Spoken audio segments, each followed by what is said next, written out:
This is a response to the worst argument in all of, well, in all of ever. Part 2, Circumnavigating the Evidence.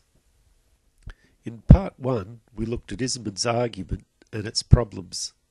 Just to recap, the argument that Hitler was an atheist, so atheists are bad, and the problem, namely that the overall evidence showed that Hitler was a Catholic Christian.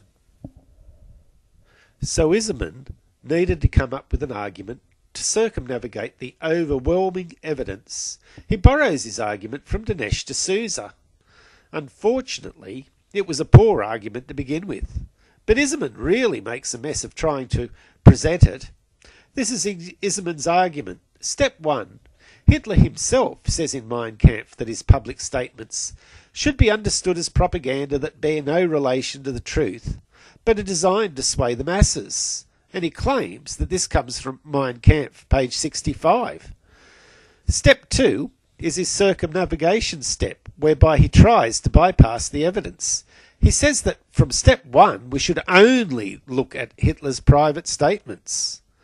Then, in step 3, Izamen goes to Hitler's table talk and alleges that Hitler called Christianity a disease in a private conversation.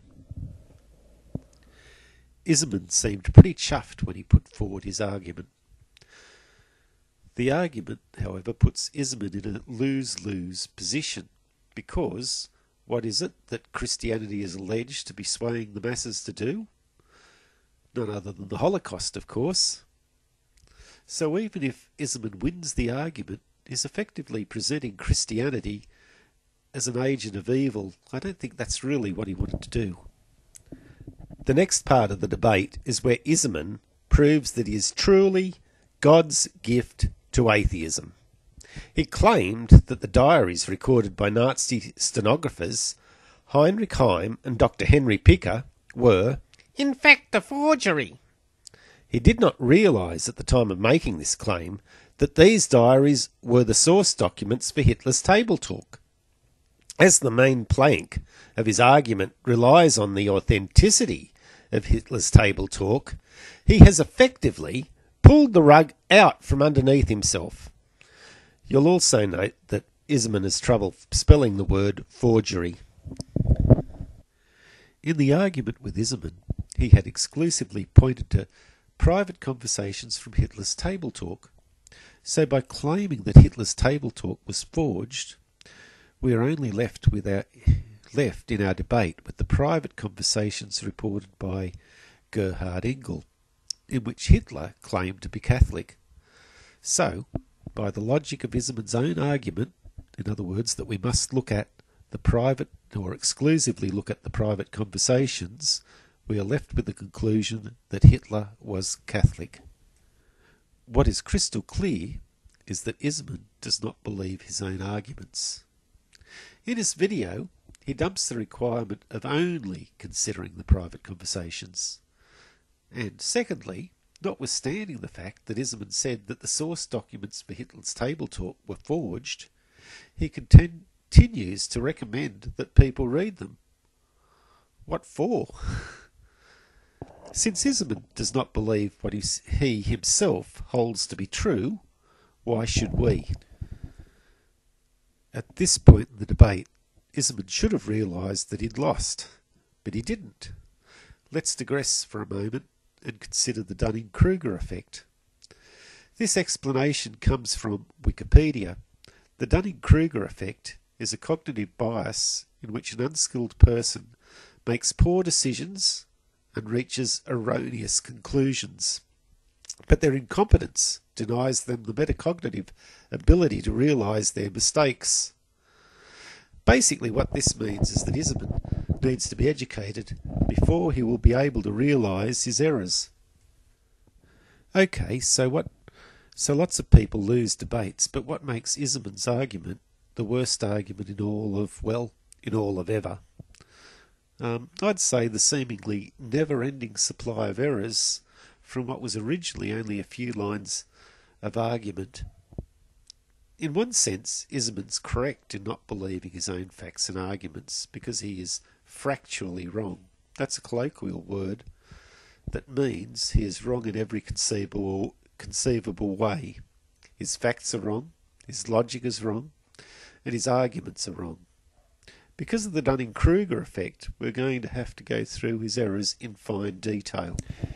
Izamen alleged that page 65 of Mein Kampf states, Hitler's public statements should be understood as propaganda that bear no relation to the truth but are designed to sway the masses. Can we trust Izamen? Does page 65 actually contain this quote?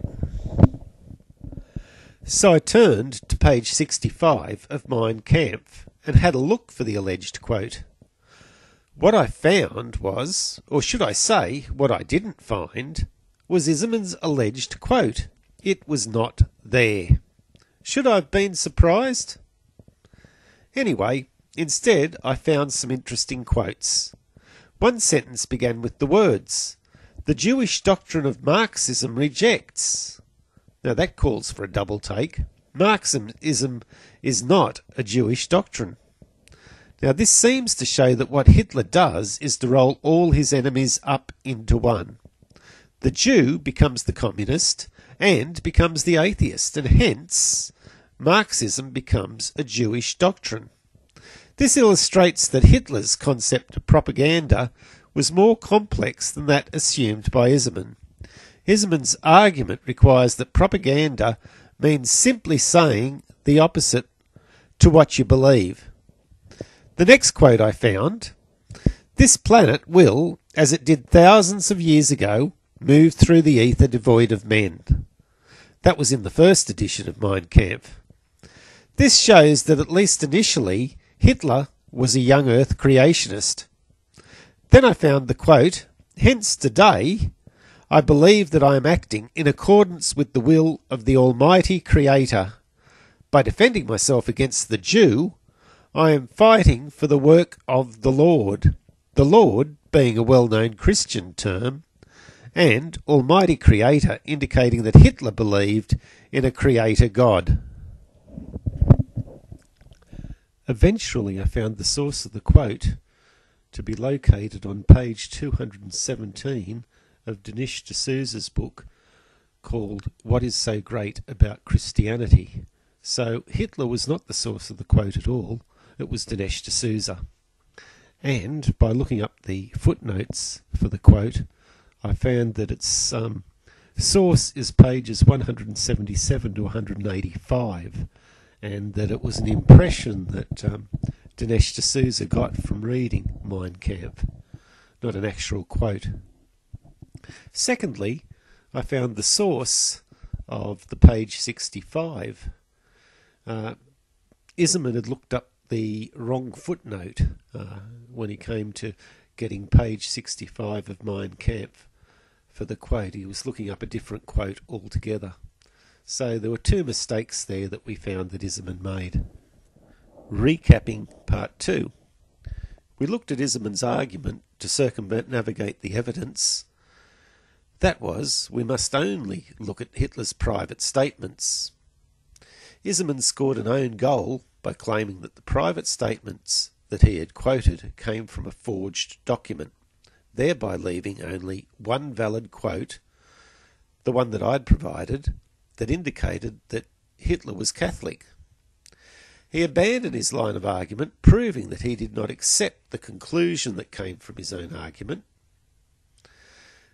Next up, we found that his quote from Mein Kampf was in fact not a quote.